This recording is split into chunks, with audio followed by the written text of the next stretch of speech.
안녕하세요. 반딧불이입니다. 오늘은 장모님은 호떡장수라는 작품을 비롯해서 몇 편의 감동적인 산문을 소개합니다. 오늘 소개하는 작품들은 곁에 있어 고마워요 라는 책 속에 소개되는 작품으로 모두 삶에서 벌어지는 아름답고도 감동적인 이야기들을 모은 것입니다. 장모님은 호떡장수라는 김동희 씨의 글은 가족 간의 갈등과 화해, 그리고 그 속에 담긴 따뜻한 인간애를 그린 작품입니다.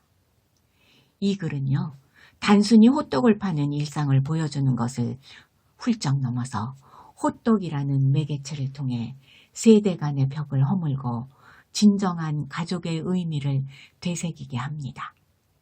김동희 씨는 이 글에서 자식들을 위해서 길거리에서 호떡을 구우며 희생해온 장모님의 삶을 담담하면서도 애잔하게 그려내고 있습니다. 작가는 가족이라는 이름으로 우리가 얼마나 서로의 희생을 당연하게 여겼는가에 대해서 질문을 던집니다. 작가 특유의 섬세한 필치로 그려진 장모님의 모습은 독자들로 하여금 자신의 부모님이나 가족을 떠올리게 하는 힘이 있습니다. 번듯한 직함은 없어도 평생을 정직하게 노동하면서 가족을 지켜온 장모님의 모습은 어떻게 사는 것이 가치 있는 삶인가에 대해서 묵직한 질문을 던집니다.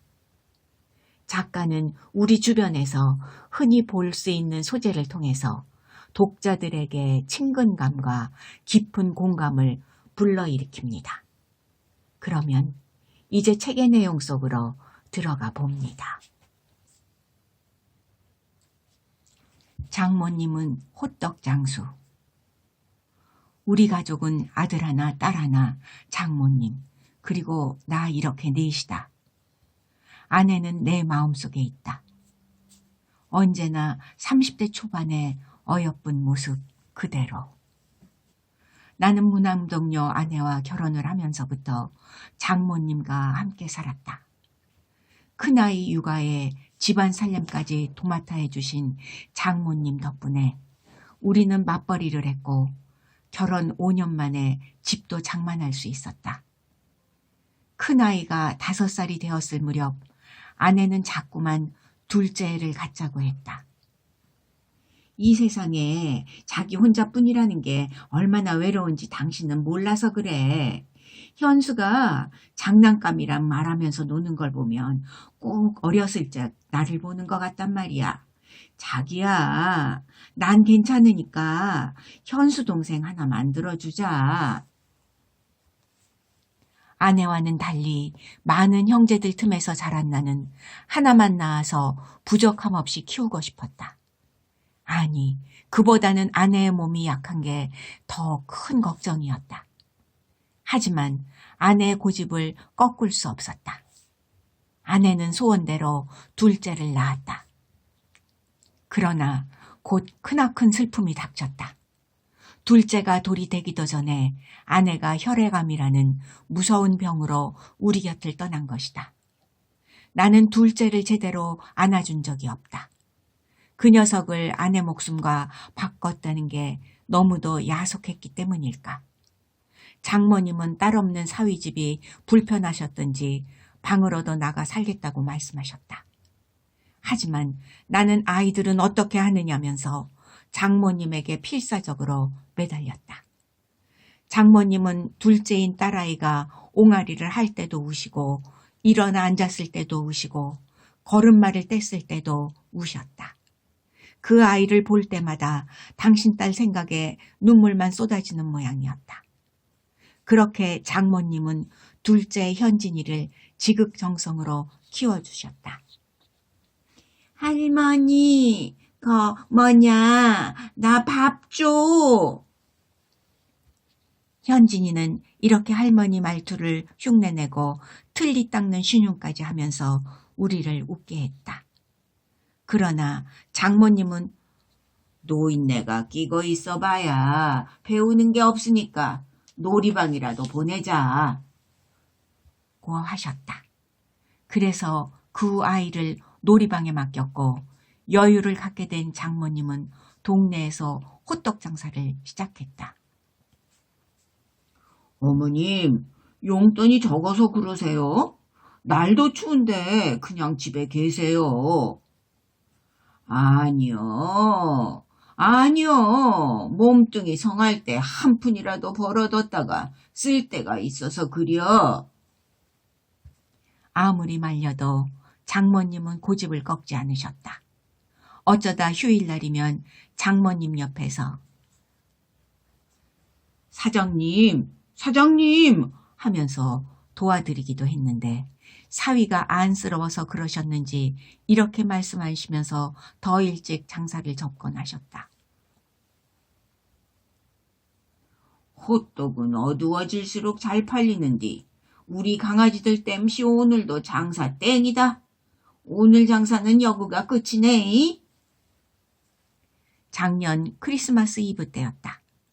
케이크를 사다 놓고 재촉하는 두 아이를 달래면서 장모님을 기다렸지만 밤 9시가 넘도록 들어오지 않으셨다. 장사가 잘 돼서 늦는가 보다 싶어서 기다리다가 혹시라도 빙판길에 넘어지신 건 아닌지 걱정이 되기 시작했다. 그래서 아이들만 두고 장모님을 찾아 집을 나셨다. 호떡집에 비닐 포장이 보였다. 비닐 안으로 희뿌옇게 보이는 장모님은 호떡을 빚느라 바쁜 모습이었다. 내가 다가가도 고개를 들지 않고 호떡만 누르면서 말씀하셨다. 얼마치 드려요? 어머님, 접니다. 왜 여태 안 들어오세요? 아직도 장사하세요? 자넨가? 무슨 일이라도 난 줄 알고 놀랐잖아요. 일은 무신. 왜 호떡집에 불이라도 났을까봐? 어머님, 추운데 그만 들어가세요. 아니요, 조금만 더 있어보고. 왜요? 무슨 일 있으세요? 아니요, 아니요, 아무것도 아니요. 그렇게 시간을 끄는 사이 외식하러 나왔던 친구네 가족과 마주치고야 말았다. 친구네 가족은 우리와 달랐다. 친구와 아내, 아이 둘의 손을 꼭 잡고 있었다. 그 모습이 부러웠던 것일까. 괜히 알 수 없는 부하가 목구멍까지 치밀어 올랐다. 어머님, 제발 고집 좀 그만 부리고 들어가세요. 왜 사서 고생을 하세요? 순간 나도 모르게 버럭 화를 내고 말았다. 친구는 내게 아른 척을 하려다가 내가 화내는 걸 보고 그냥 지나갔다. 알았네. 그만 들어감세. 화들짝 놀란 장모님이 내 눈치를 살폈다. 그날처럼 일찍 가버린 아내가 원망스러웠던 적은 없었다. 한바탕 소리내어 통곡하고 싶었다. 너무도 서러웠다. 집에 돌아와 아이들과 함께 케이크에 촛불을 켰다. 할머니, 아빠, 같이 노래해요. 손뼉치는 아이들을 멍하니 바라보기만 했다. 장모님은 내 굳은 표정 때문에 안절부절 못하시더니 부스럭거리면서 뭔가를 꺼내셨다. 크리스마스 선물이요. 내 점퍼와 아이들 옷 한 벌씩이었다. 나는 화들짝 놀랐다. 애들에게는 장난감을 사주었지만 장모님 선물은 생각도 못했던 것이다. 죄송하고 멋쩍어서 또 화를 냈다. 어머님, 이렇게 돈 쓰시려고 돈독 올라서 늦게까지 호떡 파시는 거예요? 그려. 내가 돈떡이야 오르긴 올랐지만서도 우리 강아지들 땜시 늦게 꺼정은 못하지. 아까는 글씨 저녁나절에 어떤 애기 엄마가 5,000원을 선불로 주면서 호떡을 귀놓으라고 하는기요. 그런지 무슨 일이 생긴 건지 통 안 오자니요. 호떡 찾으러 왔다가 허탕찔개에 기두르다가 늦은 거요. 미안하네. 나는 아무 말도 할 수가 없었다. 자꾸 눈물이 흘러나와서 TV 리모컨을 틀어 채널만 이리저리 바꾸어댔다. 내가 돌아앉아서 TV만 보자 장모님이 미안했는지 한마디 덧붙이셨다. 미안혀. 다음부터는 안 그럴 땐게. 갑자기 아내가 생각났다. 아, 맞아. 그랬었지. 어머니를 닮은 고운 마음을 그 사람도 갖고 있었지. 내가 그 마음에 빠졌었는데. 고개를 조금 돌려 장모님을 봤더니 계면적인 미소를 짓고 계셨다. 영락없는 아내의 미소였다. 기차화통 목소리의 비밀. 결혼하기 전 시댁에 인사를 갔을 때였다.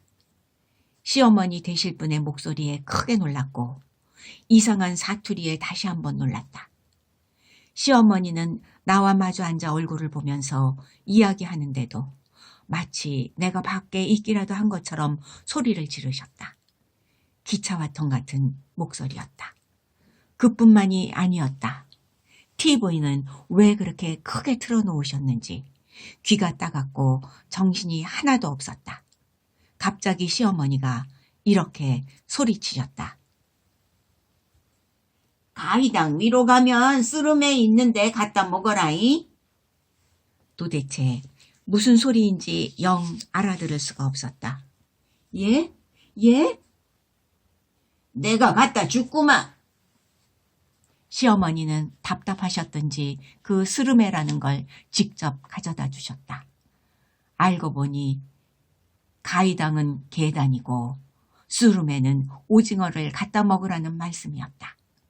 일본의 식민지 경험도 있는 데다 지리적으로 시댁이 있는 부산이 일본과 가깝기도 하니 그럴 수도 있는 일이었지만 막상 그런 일을 겪으니 매우 당황되었다.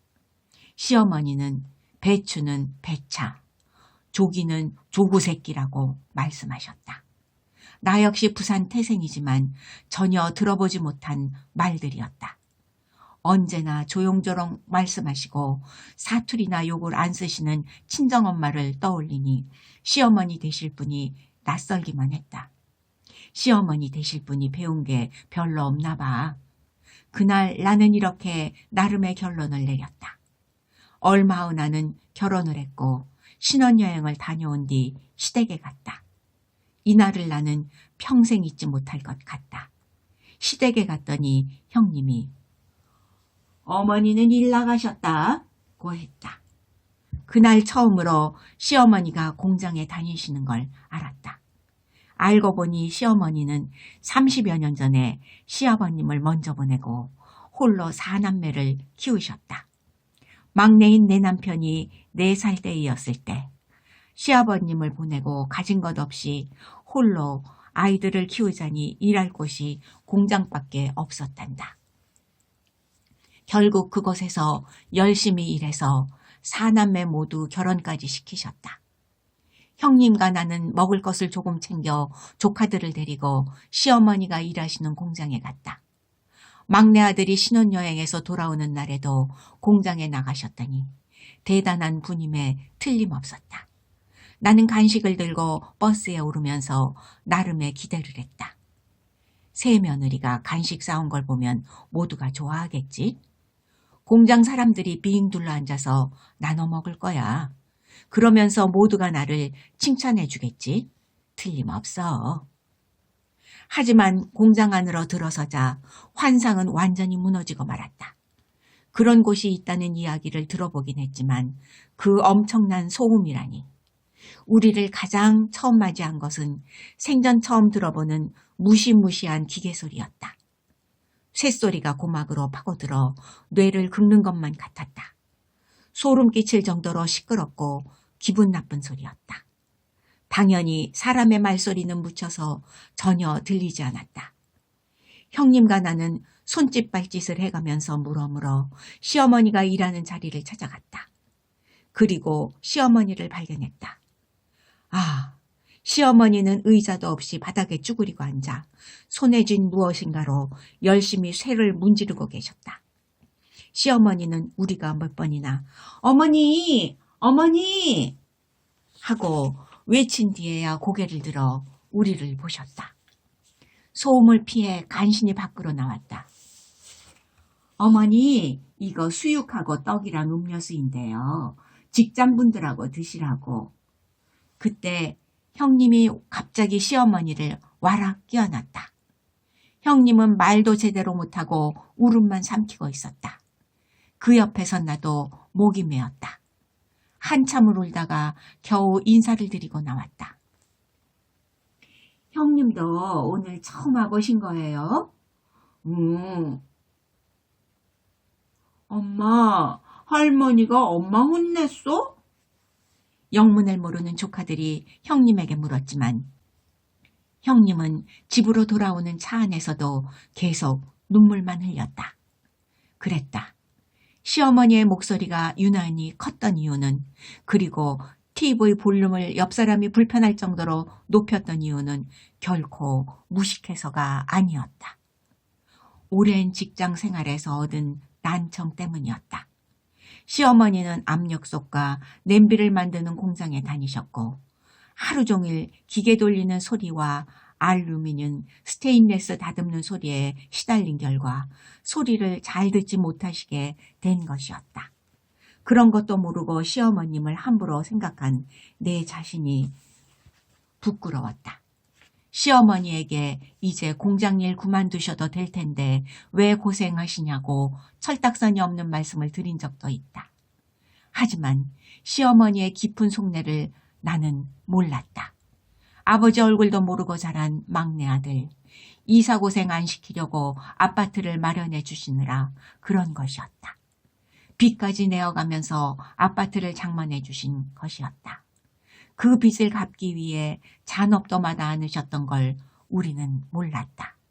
시어머니가 우리 결혼 후 3년이 지나서야 그 빚을 다 갚으셨음을 뒤늦게 알았다. 나는 할 수 있을 때까지는 할란다. 그러니 용돈이니 뭐니 갖다 주질랑 말고 너희나 돈 열심히 모아라잉. 시어머니는 늘 이렇게 말씀하신다. 자식 낳고 몇 년 살아보니 남편 없이 혼자 살아오신 시어머니가 참으로 대단하게 느껴진다. 내가 시어머니와 같은 상황이었다면 어땠을까?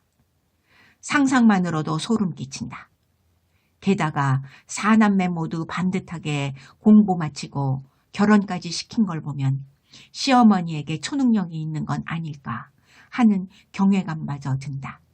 시어머니는 전화를 자주 하신다. 밥 먹나?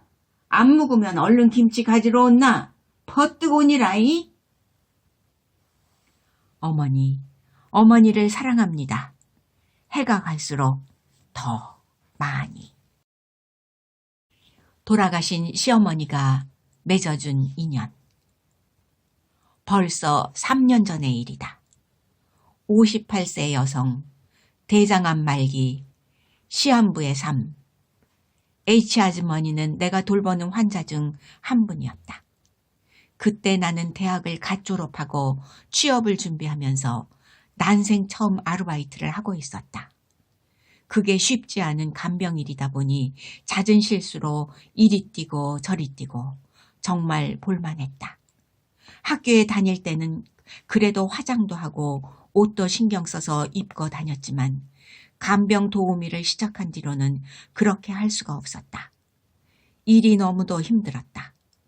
화장은 고사하고 세수조차 제대로 하기 힘들어 늘 부스스한 모습과 피곤한 얼굴로 병실을 돌아다녔다. 사회초년생인 나로서는 간병일이 손에 익지 않아 서툴고 피곤하기만 했다. 그런 와중에도 H아주머니는 내가 가장 먼저 챙기는 환자였다. H아주머니는 암세포가 몸 전체로 전이된 상태였다. 곧 생을 마감해야 하는 시한부의 삶을 사는 그런 분을 지켜봐야 한다는 게 너무도 가슴 아팠고 그분의 가족들을 보는 것도 어린 마음에 무척이나 괴로웠다. 그런데도 아주머니는 힘든 생활과 고통을 꿋꿋하게 이겨내고 계셨다. 오히려 내 걱정을 해주시기까지 했다. 집에는 언제 가? 이렇게 피곤하게 해서 어떻게 해? 아주머니는 젊을 때는 잘 먹는 게 약이라면서 병문안 온 사람들이 놓고 간 과일이며 간식거리를 내 주머니에 넣어주시곤 했다. 그러던 어느 날 아주머니가 내게 긴한 부탁을 했다. 아래층에 있는 편의점에 가서 화장품을 고르고 싶은데 같이 가주었으면 좋겠는데. 그래요. 제가 모시고 갈게요. 아주머니의 팔목에는 여러 개의 주사바늘이 꽂혀 있었다. 링거 주사 외에도 서너 가지의 수액과 진통제. 혼자서는 어떤 거동도 할 수 없는 상태였다. 나는 아주머니에게 스웨터를 걸쳐준 뒤 휠체어를 밀고 편의점으로 내려갔다. 어떤 화장품이 좋을까? 화장해 본 지가 오래되어서 잘 모르겠는데. 이거 좋은 것 같은데요. 미백 효과가 뛰어나다네요. 립스틱은 이게 참 화사한 것 같아요. 나는 화장품 진열대를 꼼꼼하게 살피면서 아주머니에게 화장품을 골라드렸다. 화장품을 무릎 위에 놓고 꼭 안은 채 휠체어를 타고 병실에 돌아온 아주머니는 하루 종일 기뻐하는 눈치였다. 마치 소풍을 앞둔 아이가 들떠서 안절부절 못하는 모습 같았다. 그렇게 한 주가 지났다. 월요일 새벽 출근을 했더니 병동 분위기가 사뭇 달랐다. 여느 때와는 달리 어수선하기만 했다. 순간 섬뜩한 두려움이 뇌리를 스쳤다. 아주머니! 정신없이 달려가 아주머니가 있는 병실 문을 활짝 열었다. 문이 열리는 순간 나는 그 자리에 주저앉고 말았다. 그분의 침대는 이미 비어 있었다. 침대 옆에는 너무 울어서 눈이 충혈된 그분의 아들이 앉아 있었다. 그는 주저앉아 눈물 흘리는 나에게 작은 쇼핑백 하나를 내밀었다. 그 속에는 지난주 아주머니께 골라드린 화장품 세트와 립스틱, 그리고 메모지 한 장이 들어있었다. 메모지에는 이렇게 적혀 있었다. 아가씨, 그동안 집에도 제대로 못 가고 항상 내 곁을 지켜줘서 고마웠어요. 덕분에 병원 생활이 즐겁고 편안했어요. 난 아들만 내리 셋이거든. 늘 아가씨 같은 예쁜 딸이 하나 있었으면 했는데 하느님이 내 소원을 들어주셨는지 아가씨를 만났어요. 아가씨를 볼 때마다 친딸같이 느껴졌고 이건 내가 나중에 며느리 보면 끼워주려고 간직했던 반지예요. 아가씨 손에 예뻐서 잘 어울릴 것 같아. 오래오래 행복해요. 곱게 접은 봉투를 열자 반지가 나타났다. 그걸 본 나는 급기야 엉엉 소리내어 울어버렸다. 그로부터 3년이 지났다. 지금 내 손에는 아주머니의 소중한 반지가 끼워져 있다. 그 반지가 귀한 인연을 맺어주었던 것이다. 나는 그날 병실에서 쇼핑백을 건네주었던 아주머니의 아들과 결혼을 했고 지금 임신 8개월째이다. 이제 와서 생각해보면 시어머니께서는 바라던 대로 며느리에게 반지를 물려주고 편안한 마음으로 떠나신 것 같다. 짧은 순간이었지만 고통과 두려움 속에서도 나에게만큼은 밝은 모습만 보여주려 하셨던 그분. 당신의 아픔조차 잊은 채 피곤으로 부은 내 얼굴을 보고 못내 안쓰러워하면서 화장품을 사주셨던 그분. 해마다 이맘때면 나와 남편을 인연의 고리로 묶어주신 시어머니 생각이 간절해진다. 나는 시어머니가 주신 반지를 소중하게 간직하고 있다. 나중에 며느리가 될 아이에게 물려줄 작정이다. 포도를 오래 씹는 까닭. 세상의 부모들은 누구나 자식을 위해서라면 아낌없이 베푼다고들 한다. 하지만 얼마 전까지만 해도 나는 우리 시아버님이 세상의 그런 부모들과는 조금 다른 분이라고 생각했다. 자식보다는 당신을 먼저 생각하는 분이라고 말이다. 남편은 시부모님의 친아들이 아니었다. 그래서 자라면서 그 사실 때문에 많이 힘들어했고 나와의 결혼도 쉽지 않았다. 그 힘든 과정을 거쳐 결혼을 할 무렵 시아버님은 우리 둘을 불러놓고 말씀하셨다. 너희 둘만 이 세상 사는 거 아니다. 작은 일에 감사하고 원망보다 먼저 이해를 하고 항상 남보다 조금 손해보고 산다고 생각하면 세상이 그리 어둡게 보이지만은 않을 것이다. 그 말씀과 함께 남편에게 통장 하나를 주셨다. 그런데 나는 그 통장을 열어보고 마음이 상했다. 결혼하는 아들에게 기왕 주시려면 조금 더 주시지. 겨우 300만 원이 뭐란 말인가. 친아들이 아니라고 이 정도밖에 안 주시는 건 아닌가 싶어서 서운하기까지 했다. 그 감정을 남편에게 그대로 말해버렸다. 아무 말 없던 남편에게도 서운한 기색이 역력했다. 그렇게 결혼한 지 3년이 흘렀고 한 달에 한 번씩은 시아버님을 뵈러 시골에 갔다.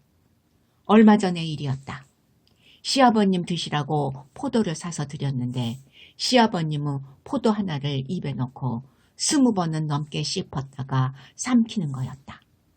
통장에 대한 서운한 마음이 여전했던 나는 애둘러서 시어머니께 말씀을 드렸다. 어머님, 저는 아버님처럼 포도를 오래오래 씹어 드시는 분은 처음 봤어요. 아버님은 정말 건강을 많이 생각하시나 봐요. 건강을 생각하느라 포도 하나를 그래 오래 씹는 줄 아니? 아니다. 어금니가 다 빠져서 그래. 그동안은 앞니로 어떻게든 씹어 드셨는데 얼마 전부터 앞니가 흔들린다고 못 씹으시니 그나마 몇 개 남지 않으니로 무엇을 얼마나 씹겠니? 그래요? 몰랐네요. 내가 성치 않은 일을 뽑으라고 해도 안 들으신다. 뽑고 나서 새 일을 안 해놓고 다니면 자식들이 부모 이하나 제대로 안 해준다고 어쩐다 뒷소리가 많다고. 그게 다 자식 욕 듣게 하는 일이라고 저렇게 몇 개 안 남은 일을 붙들고 사신단다. 나는 할 말이 없었다. 내 좁은 소갈머리가 부끄러웠다. 그리고 그날 시부모님께서 숨겨왔던 남편의 비밀도 알게 되었다. 아무 연고가 없는 줄 알았던 남편에게 친부모가 있었다는 것이었다. 그 사실을 알게 된 시부모님이 남편을 데려다 주려고 찾아갔더니 생부는 그 직전에 세상을 떠났고 생모는 쌓인 빚을 갚느라 아이를 돌볼 여유가 없었다. 시아버님은 그런 환경에 차마 남편을 두고 올 수가 없었다면서 우리가 키우자 하시며 다시 데리고 왔단다. 그 후 남편의 생모가 가끔 연락을 하곤 했는데 생모마저 재혼한다는 말과 함께 남편에 대한 친권을 포기했다고 한다. 시아버님은 남편을 당신의 호족에 올렸고 아들을 얻은 대가니 당연히 당신이 갚아야 한다면서 놀랍게도 남편의 친부모가 남긴 빚마저 떠안으셨다. 내가 이 돈을 갚지 않으면 우리 아들이 세상을 바로 살 수가 없어. 시아버님은 무려 31년 동안이나 그 빚을 갚아오셨다. 그래서 허리 한번 제대로 펴지 못한 채 일만 하셨고 당신 건강도 먹는 것도 입는 것도 뒷전으로 미루셨다고 한다. 마침내 그 많은 빚을 모두 갚으셨지만 그러다 보니 수중에 돈이 있을 리 없었다. 그리고 또 하나의 놀라운 사실도 알았다. 우리가 결혼할 때 아버님이 주신 통장에 300만 원. 이것도 알고 보니 아주버님이 시아버님 틀리하라고 주신 돈이었다. 그 돈이 시아버님이 가진 전 재산이었는데 그것마저 우리에게 주셨던 것이다. 이러다 보니 포도를 그렇게 드실 수밖에. 나는 고개를 들 수가 없었다. 어떻게 하면 그 사랑의 절반이라도 갚아드릴 수 있을까? 세상에 하나뿐인 맞춤 내복. 선물을 뭘로 하냐고? 고민할 거 없다. 내복이 좋겠다. 요 앞 가게에 가서 내복 2벌만 사가지고 오너라. 참 둘 다 제일 큰 걸로 골라오너라. 포장은 둘 중에 하나만 해달라 하고 하나는 그냥 갖고 와. 내가 큰 시누이 생일 선물로 고민하고 있을 때 7순이 넘은 시어머니께서 하신 말씀이다. 나는 시어머니 말씀대로 내복을 2벌 사갔다. 며칠 후 큰 시누이 생일을 치렀고 시어머니는 포장한 내복을 시누이에게 선물하셨다. 하나만 선물하시면서 왜 2벌을 사오라고 하셨지? 그리고 형님은 몸이 크지도 않은데 왜 특대 사이즈로 사라고 하셨을까? 궁금하긴 했지만 시어머니께 여쭤보지는 않았다.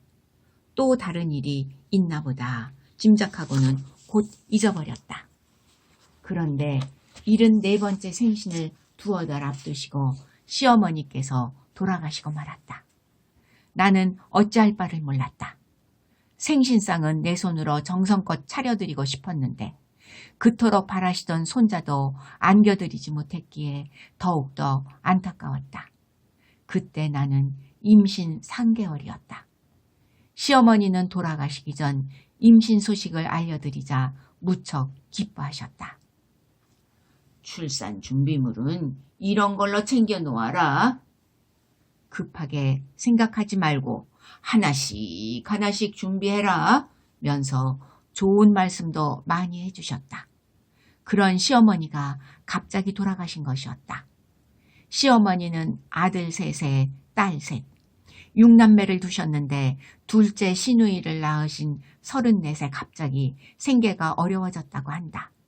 그때부터 어머니는 한복 삭바느질을 시작했고 40년 동안을 이어오셨다.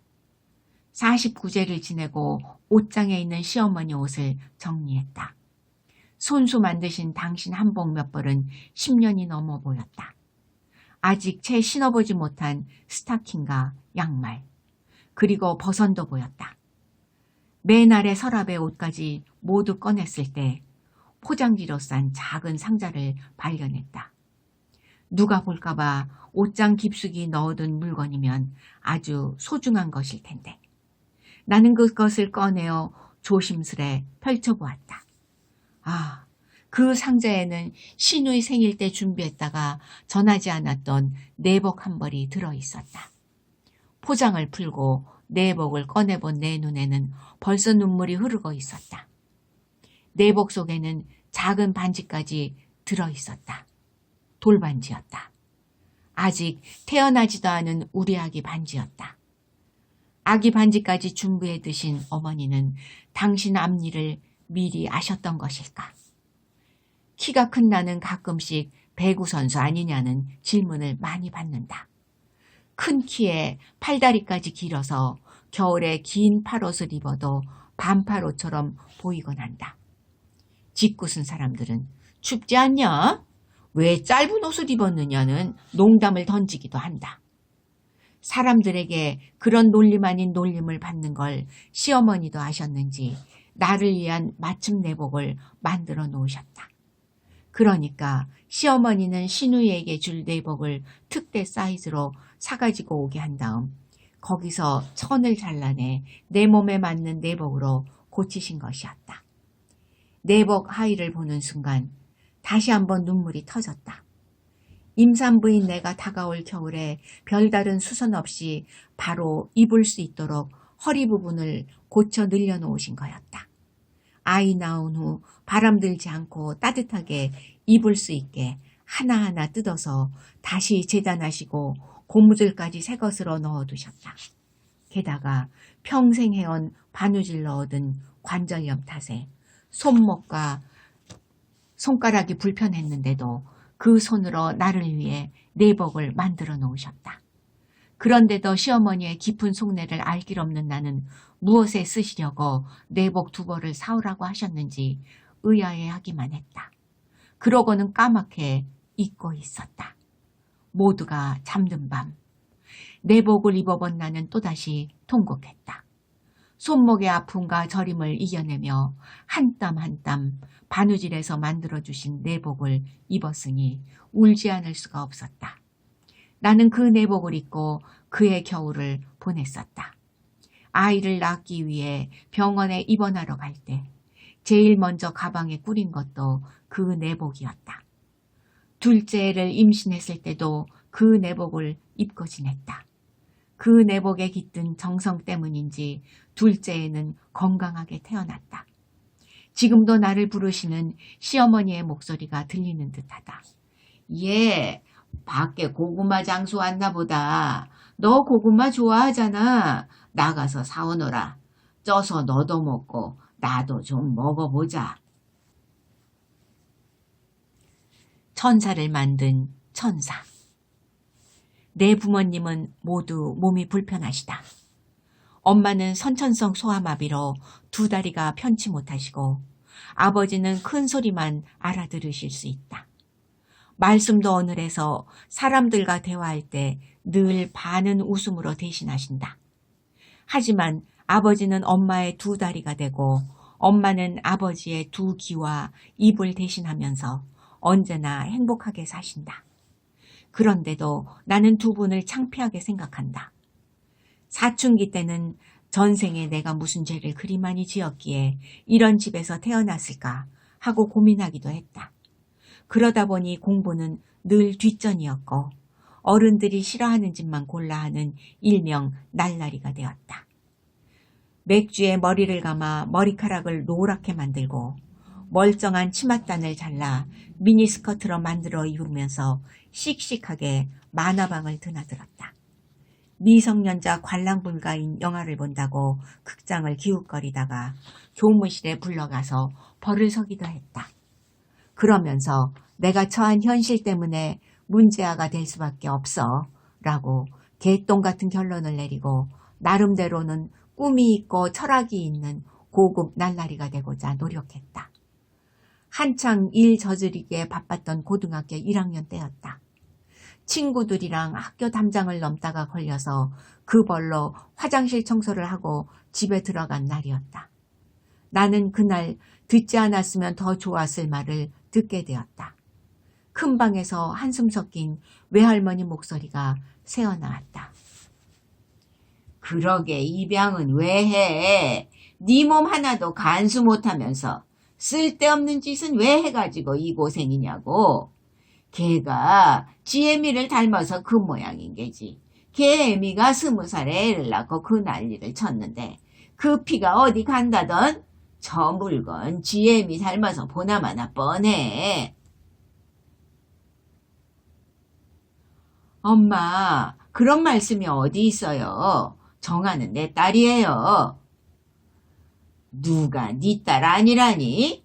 그 딸 때문에 내 딸 고생하니까 그렇지. 엄마, 그런 소리 마세요. 정아가 지금 사춘기라서 저러지. 이제 곧 맘 잡고 공부할 거예요. 남의 새끼 키워봤자 네 자식 안 돼. 그러니 너무 애쓰지 말란 말이야. 나는 그날 처음 알았다. 내 출생의 비밀을. 방문을 닫고 나오다가 마주친 외할머니는 너무 놀라서 입을 다물지 못했다. 나를 본 엄마가 방에서 기어 나오면서 소리쳤다. 정아야, 이리 와. 내 말 좀 들어봐. 나는 엄마의 부름을 뒤로 하고 무작정 달아났다. 갈 곳도 없이 무작정 뛰는 내 머릿속은 너무도 복잡했고 마침내는 나를 입양했다는 부모님이 미워지기까지 했다. 그날 이후 나는 엄마를 괴롭히기 시작했다. 엄마, 아빠 같은 사람들이 입양은 왜 해? 둘이서나 잘 살지. 날 그냥 놔뒀으면 이꼴로 살지는 않았을 거 아니야. 엄마 가슴에 못 박는 소리만 골라 하면서도 아무런 죄책감도 느끼지 못했다. 엄마는 그럴 때마다 미안하다, 미안하다는 말만 되풀이했다. 그런 저녁이면 어김없이 엄마의 편지가 내 책상 위에 올라와 있었지만 읽지 않고 구겨버리거나 울면서 찢어버렸다. 그 모든 사실을 감당하기에는 내가 너무 어렸던 것일까. 꽤 오랫동안 엄마를 미워했다. 하지만 1년이 넘도록 계속되는 엄마의 편지는 마침내 내 마음을 가라앉게 만들었다. 지금도 간직하고 있는 그 당시의 일기장에 엄마 편지가 들어있다. 엄마는 이런 편지를 1년 넘게 하셨다. 그중 하나를 보면 이렇다. 사랑하는 내 딸 정아야. 내 몸 하나 간수 못하는 주제에 너를 탐내고 내 행복 찾자고 너를 아프게 했다는 생각을 미처 못했구나.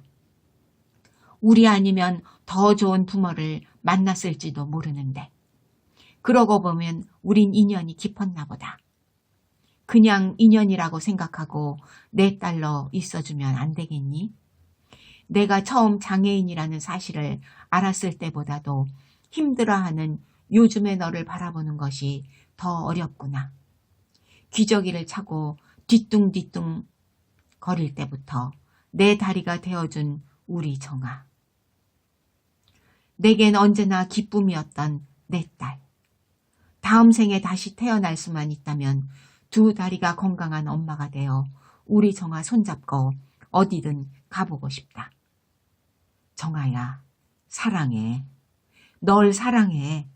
엄마는 미워해도 괜찮지만 세상은 미워하지 마라. 네가 허락만 한다면 나보다 널 더 사랑하고 싶단다. 우리 딸 정아에게 늘 미안한 엄마가. 나는 바뀌었다. 그전처럼 큰 말썽을 부리지는 않았지만 그렇다고 살갑게 구는 예쁜 딸도 아니었다. 일용직으로 일하시는 아버지는 일하는 날보다 쉬는 날이 더 많았다. 우리는 가난했다. 그래서 대학은 꿈도 못 꾼다고 생각했다. 남들은 눈에 불을 켜고 공부하는 고3 여름. 나는 책 대신 소설책을 싸들고 학교에 다니는 무늬만 학생인 아이였다. 정아야, 정아야. 어느 더운 날 문을 꼭꼭 닫고 벽만 바라보고 있는데 문지방에 기대 앉은 엄마가 다정하게 불렀다. 나는 돌아보지도 않고 퉁명스레 말을 뱉었다. 왜 또? 이리 좀 내려와 앉아봐. 엄마가 줄 게 있어. 이거 풀어봐. 엄마는 보따리 하나를 내 앞으로 밀어놓았다. 이게 뭔데? 정아에게 너무 고마워서 이거 풀어봐. 여러 겹의 보자기로 싼 상자 안에는 뜻밖에도 돈이 가득 들어있었다. 모두 370만 6천 원. 그동안 엄마가 부업으로 모은 돈이었다. 다리가 불편해 은행에 못 가니 받는 대로 차곡차곡 넣어두었다는 돈이 자로 잰 듯 차곡차곡 상자 속을 가득 채우고 있었다. 우리 정아 대학 보내려고. 엄마 돈 많지? 공부해서 대학 가. 돈 간수하기가 이렇게 힘든 줄 몰랐다. 우리 정아가 엄마 곁에 있어준 게 고마워서 주는 선물이야. 엄마는 사탕을 포장하는 부업을 하셨다. 그동안 방구석에 가득 쌓인 사탕통을 오며 가며 발로 차고 집어던지곤 했었는데 그 기억이 떠오르자 눈물이 흐르기 시작했다. 처음으로 엄마 손을 잡고 바보처럼 울었다. 나는 속물이었다. 엄마의 마음이 그대로 녹아든 돈 뭉치를 보고 나서야 정신을 차린 속물. 그 후 나는 엄마의 소원대로 간호학과에 진학했다. 엄마가 내게 건넨 사랑의 선물은 늘 그렇게 감당할 수 없을 만큼 컸다. 고개를 돌려 그것을 제대로 보지 않았을 뿐이었다. 나는 이제 엄마가 나를 데려와 주지 않았더라면 이보다 훨씬 더 힘든 삶을 살았을 것이란 걸 아는 나이가 되었다. 오로지 나 하나만 바라보는 엄마가 때로는 부담스러울 때도 있지만 항상 엄마의 큰 사랑을 떠올리면서 살게 된 이후로는 전혀 다른 사람이 되었다. 이제 병원에서는 친절하고 상냥한 간호사로 소문이 자자하다. 미래의 남자친구가 내가 살아온 과정을 알고 어떤 반응을 보일지는 알 수 없지만 나는 마음을 편하게 먹으려고 한다. 엄마, 나 인기 좋아. 시집 못 갈까봐 걱정 마세요. 결혼하면 엄마 아빠 모시고 함께 살 거야.